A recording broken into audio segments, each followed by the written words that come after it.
আবারও ঘটে গেল এনটিপিসি পরীক্ষাতে পেপার লিকের মতো ঘটনা। তোমাদের মনে প্রশ্ন আসতেই পারে যে আলটিমেটলি আজকে সিবিটি এক্সাম হচ্ছে এবং সেখানে পেপার লিক কি করে হতে পারে, কি এই বক্তব্য, কি এই ব্যাপার। দেখো বাবা, আমি সবসময় তোমাদেরকে বাস্তবটা দেখাতে পছন্দ করি। আমি নিজে তোমাদেরকে আগের দিন বলেছিলাম, স্টেট গভর্নমেন্টের যারা এক্সামের প্রিপারেশন নিচ্ছ, যদি তোমার বয়স থাকে সেন্ট্রাল গভর্নমেন্টের প্রিপারেশন অতি অবশ্যই নাও এবং সেন্ট্রাল গভর্নমেন্টের এক্সাম ক্র্যাক করে বেরিয়ে যাও। কিন্তু সেন্ট্রাল গভর্নমেন্টের জায়গাতেও আজকে প্রচুর প্রচুর এরকম জায়গা দেখতে পাওয়া যাচ্ছে যেখানে চুরি, জোচ্চুরি, এই সমস্ত জিনিসপত্রগুলো হচ্ছে। আমি একটা জিনিস বুঝতে পারি না যে আজকে যখন কোনো ভোটের কথা বলা হয়, যেখানে ম্যানেজমেন্টটা করতে হয় 140 কোটি মানুষের সঙ্গে, সেখানে সমস্ত কিছু সুষ্ঠুভাবে ঘটে।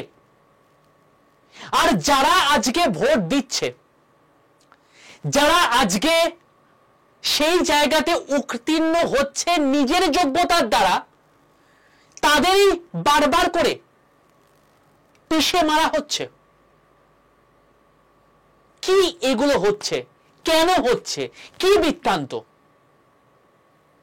এর আগেও আমরা দেখেছি গয়ার মতো একটা সেন্টারে দুবার করে যখন থেকে এনটিপিসি শুরু হয়েছে তখন থেকে শিফট ক্যান্সেল। আজকে অনেকেই আছে যারা দূর দূর থেকে গিয়ে পরীক্ষা দিচ্ছে।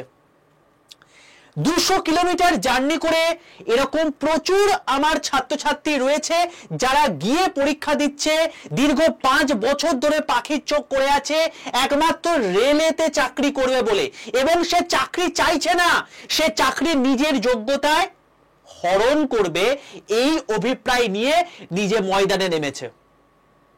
এটা কি কোনো অপরাধ? আজকে যখন 200 কিলোমিটার জার্নি করে সে সেই সেন্টারে গিয়ে পৌঁছাচ্ছে, তখন গিয়ে সে দেখতে পাচ্ছে যে শিফট 3 ইজ ক্যান্সেলড। কেন?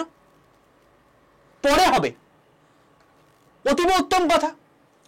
তাহলে পরে যখন হবে তখন তাকে কি আবার সেই 200 কিলোমিটার দূরে গিয়ে যেতে হবে?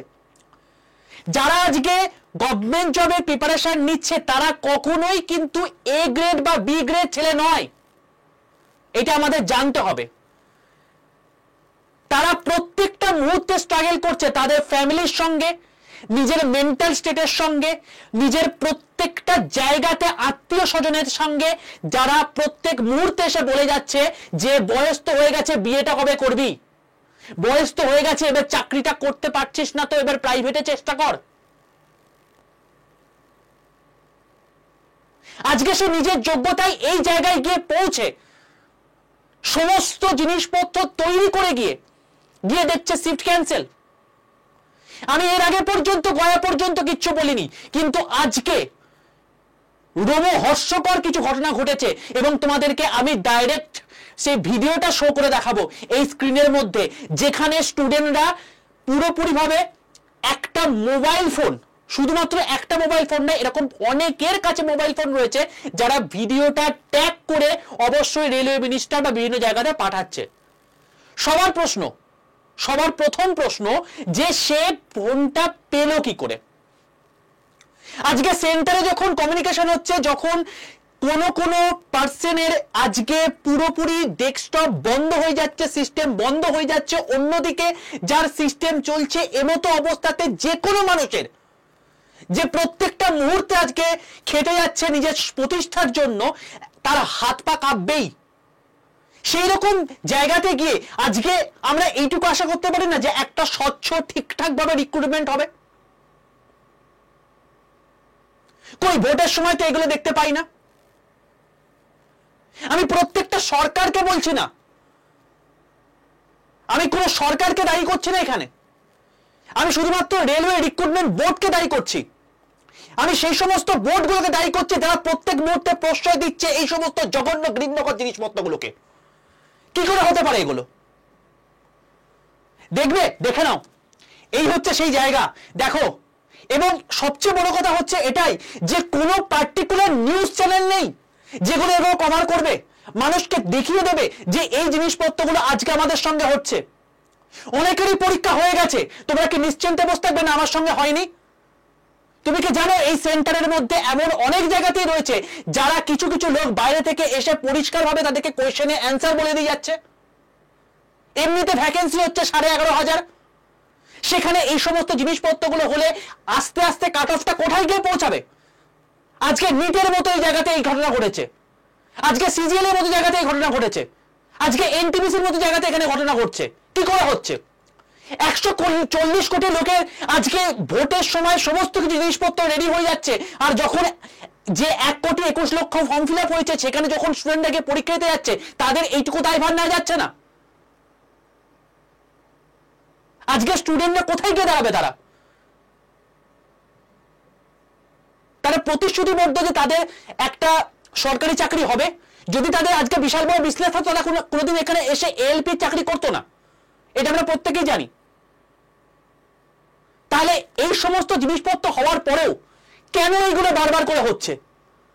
কি জবাব আছে এর? কোন নিউজ চ্যানেলে এইসব জিনিসপত্রগুলো আজকে কভার হয় না? কেন হয় না? পার্টিকুলার কোন একটা অ্যাক্টর বা অ্যাক্ট্রেস যদি একটু হেসে যায়, একটু অঙ্গিভঙ্গি করে, সেগুলো নিয়ে প্রচুর প্রচুর আমরা রিলিজ দেখতে পাই। এই সমস্ত জিনিসপত্রগুলো নিয়ে কিছু নেই।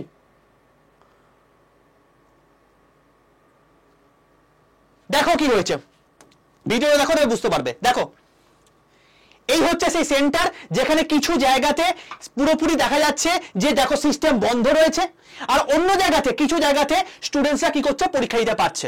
তাহলে যারা পরীক্ষা দিতে পারছে তারা ব্রাউনি পয়েন্ট হয়ে যাচ্ছে। তারা কি করে পরীক্ষা দিতে পারছে, অন্য জায়গায় সিস্টেম কি করে বন্ধ হয়ে গেল? সবচেয়ে বড় কথা, প্রথম কথা। দ্বিতীয় কথা, এই সমস্ত জায়গাতে আজকে যখন ক্যামেরা বন্দি করা হচ্ছে, তাহলে সেই সমস্ত ছেলেগুলো আজকে ক্যামেরা পেল কি করে?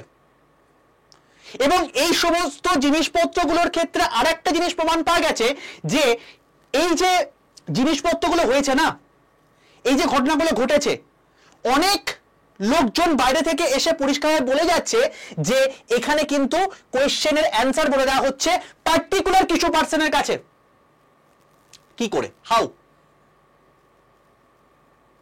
যখন পরীক্ষা হচ্ছে, এই যে সিস্টেম বন্ধ হয়ে গেছে সেটাকে দেখার জন্য কোনো ইনভিজিলেটর নেই, কোনো পার্টিকুলার লোক নেই যে এসে দেখে যাবে সেন্টারে অথচ পরীক্ষা হয়ে যাচ্ছে।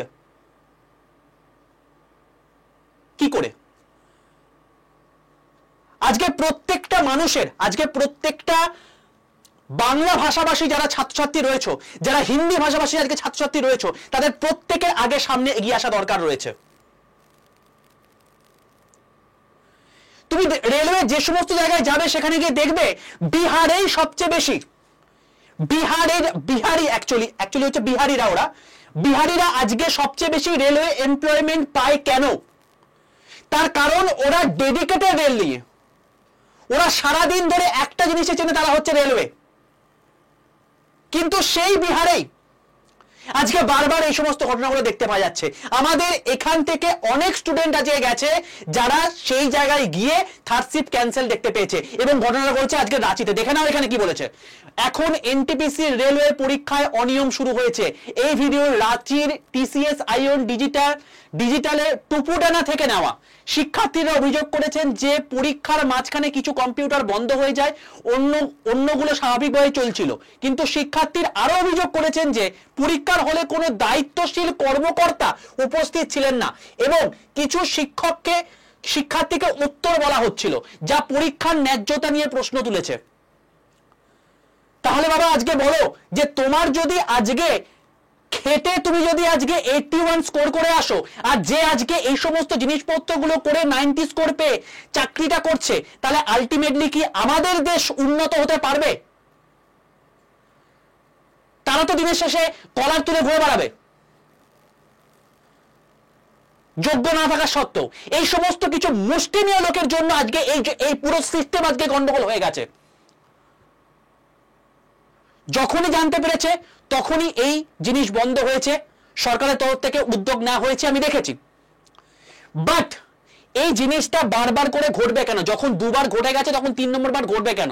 আর তোমাদেরকে বলছি ভাই, যাদের সামনে পরীক্ষা রয়েছে না, যাদের সামনে পরীক্ষা রয়েছে, অতি অবশ্যই যদি এরকম টাইপের জিনিসপত্র দেখো, তোমার কাছে পাওয়ার রয়েছে, তোমার কাছে হোয়াটসঅ্যাপ রয়েছে, তোমার কাছে ফেসবুক রয়েছে, তোমার কাছে ডিজিটাল জিনিসপত্র রয়েছে, ছড়িয়ে দাও চারিদিকে, মানুষকে জানাও এইসব জিনিসপত্রগুলো হচ্ছে আজকে। না হলে কিন্তু তোমার যদি আজকে যোগ্যতাও থেকে থাকে তুমি কিন্তু সিলেকশন পাবে না। রিক্রুটমেন্ট হোক, রিক্রুটমেন্ট স্বচ্ছভাবে হোক, না হলে এইরকম রিক্রুটমেন্ট হয়ে কিছু লাভ নেই। আমরা এরকমও দেখেছি যে পার্টিকুলারলি কোনো একটা জায়গাতে যে সেন্টারে 32 জন একসঙ্গে চাকরি পেয়ে গেছে। কি করে? তার মানে এই সমস্ত খাবলাগুলো আলটিমেটলি আমাদের মনের মধ্যেই আসছে। নরমালাইজেশনের মধ্যে এরকম টাইপের জিনিসপত্রগুলো হচ্ছে। একটা তো পার্টিকুলার সিট লাগে যেখানে তোমার একটা টোটাল সিট থাকবে, যে সিটের মধ্যে তোমার টোটাল মার্কস দেওয়া থাকবে, এবং তারপরেই নরমালাইজেশন কিসের উপর বেস করা হয়? কতজন উপস্থিত ছিল, কটা হাইয়েস্ট মার্কস পেয়েছে, কে হাইয়েস্ট মার্কস পেয়েছে তার উপর বেস করে। তাহলে সেই জিনিসটা যদি সেকেন্ড আর একটা পেজে আমাদেরকে বলে দেয় বাবা, তাহলে তো এই জিনিসপত্রগুলো আমাদের মনে আসে না। তাহলে এগুলো হচ্ছে না কেন? আমি প্রত্যেককে হাত জোর করে রিকোয়েস্ট করছি, প্রত্যেকে গর্জে ওঠো। তোমাদের জায়গা তোমাকে ছিনিয়ে নিতে হবে। আর আমি এইটুকু বলতে পারি, বাংলাতে কেউ থাক বা না থাক, এই সুদীপ্ত স্যার তোমাদের সঙ্গে প্রথম দিন থেকে ছিল, আজকেও আছে, পরেও থাকবে। যদি এই টাইপের জিনিসপত্রগুলো হয়ে আমার ছাত্রছাত্রীদের সঙ্গে অবিচার হয়, এক মুহূর্ত দাঁড়াবো না রাস্তায় নামতে। অলওয়েজ আছি, অলওয়েজ ছিলাম, অলওয়েজ থাকবো ভাই। শুধুমাত্র একটা জিনিস দরকার, তোমরা ডেডিকেটেড হয়ে পড়াশোনাটা করো। এই সমস্ত জিনিসপত্র যখন হচ্ছে তখন অতি অবশ্যই গর্জে ওঠো, যেমন করে তোমরা আজকে আমাকে এইসব জিনিসপত্রগুলো বললে। এবং তার সঙ্গে সঙ্গে সোশ্যাল মিডিয়া প্ল্যাটফর্মে ভরিয়ে দাও। আজকে এই ভিডিওটা যত পারো শেয়ার করো, কারণ প্রত্যেকের জানা উচিত এই ধরনের ঘটনাগুলো ঘটছে। আর প্রত্যেকটা মিডিয়াকে আমি রিকোয়েস্ট করছি, 1,21,00,000 ফর্ম ফিল আপ হয়েছে। আজকে বেকার যুবক যুবতীরা না চারিদিকে না খেতে পেয়ে চারিদিকে ঘুরে বেড়াচ্ছে। প্লিজ, অভিনেতা অভিনেত্রী কোথায় মুচকি হেসে দিল, কার কাছে গিয়ে একটু আনন্দ করে কথাবার্তা বললো, এইগুলো একটু কম দেখিয়ে একটু এদের দিকে তাকান না, একটু মানুষের কাছে বলুন না জিনিসপত্রগুলোকে। তাহলে যদি আজকে সিস্টেমটা কিছুটা স্বচ্ছ হয়, আমরা তো সবাই মিলে এই দেশকে নিয়ে যেতে পারবো সেই জায়গাতে। যদি আমরা প্রত্যেকে পিছিয়ে আসি তাহলে সেক্ষেত্রে দেশটা যাবে কি করে এত জায়গায়, এত বড় একটা জায়গায়। আর বাবা, তোমাদের যাদের সামনে পরীক্ষা রয়েছে, চোখ বন্ধ করে ঠিকঠাক করে প্রিপারেশন নাও। এই চ্যানেলটাকে প্রত্যেকে সাবস্ক্রাইব করে রাখো, পাশে থাকা বেল আইকনটা ক্লিক করে রাখো। এই চ্যানেলের মধ্যে তোমাদেরকে ইচ এন্ড এভরিথিং তোমাদেরকে আমি গাইড করছি। রেলওয়ের ইচ এন্ড এভরিথিং তোমরা এই চ্যানেলে পাচ্ছো। তোমাদের জন্য আজকে প্যারামেডিকেলের নোটিফিকেশনও বেরিয়ে গেছে, আমি ভিডিও করে দিয়েছি, দেখে নেবে। তোমাদের এনটিপিসির জন্য প্রত্যেক মুহূর্তে আমি তোমাদেরকে গাইড করে যাচ্ছি। শুভেন্দু স্যার তোমাদের গাইড করে যাচ্ছে, অয়ন্তিকা ম্যাম তোমাদের গাইড করে যাচ্ছেন, আমরা প্রত্যেকে টোটাল টিম তোমাদেরকে গাইড করে যাচ্ছি। চ্যানেলটাকে ফলো করো আর প্রিপারেশনটা নিয়ে যাও। যদি এরকম টাইপের জিনিসপত্রগুলো হয় প্লিজ প্রত্যেকে শেয়ার করো, প্রত্যেকে অতি অবশ্যই নিজের নিজের সোশ্যাল মিডিয়া প্ল্যাটফর্মে শেয়ার করো। একটা কথা মাথায় রাখবে, পাবলিকের থেকে বড় কোনটা পৃথিবীতে কেউ নেই, কারণ তোমরা সেই জিনিসপত্রগুলো তৈরি করেছো। কারণ একটা রাষ্ট্র গড়ে ওঠে কেবলমাত্র পাবলিককে দিয়ে। ইউ হ্যাভ দ্য রাইটস, এবং তোমাকে তোমার স্বাধীনতা ছিনিয়ে নিতে হবে, এবং তুমি পারবে, আমি জানি তুমি পারবে। ঠিক আছে, নিজের বেস্ট দিয়ে পরীক্ষা দিয়ে এসো ভাই, ঠিক আছে? আর যখনই এরকম টাইপের জিনিসপত্রগুলো হবে কোনো রকম মরাল ডাউন করো না, নিজের বেস্টটা দিয়ে এসো, অতি অবশ্যই তুমি পারবে। আর যদি আমার সঙ্গে কেউ সহমত না থাকো, কমেন্টে লিখে জানিও। যদি সহমত থাকো তাহলেও কমেন্টে লিখে জানিও। প্রত্যেকে ভিডিওটাকে শেয়ার করো, কারণ প্রত্যেকের জানা উচিত এই সমস্ত ঘৃণ্যময় ঘটনাগুলো। আর যত মানুষ এই সব সম্পর্কে অ্যাওয়ার হবে, তত এই সমস্ত কুৎসা রচনাগুলো যে সমস্ত করছে, যে সমস্ত নিমিত্ত মাত্র সেই ছোটখাটো মানুষগুলোকে, সেই ছোটখাটো মানুষগুলো দ্বিতীয়বার করতে ভয় পাবে, কারণ জানে এরপরে কি হতে পারে। অল দ্য বেস্ট প্রত্যেককে।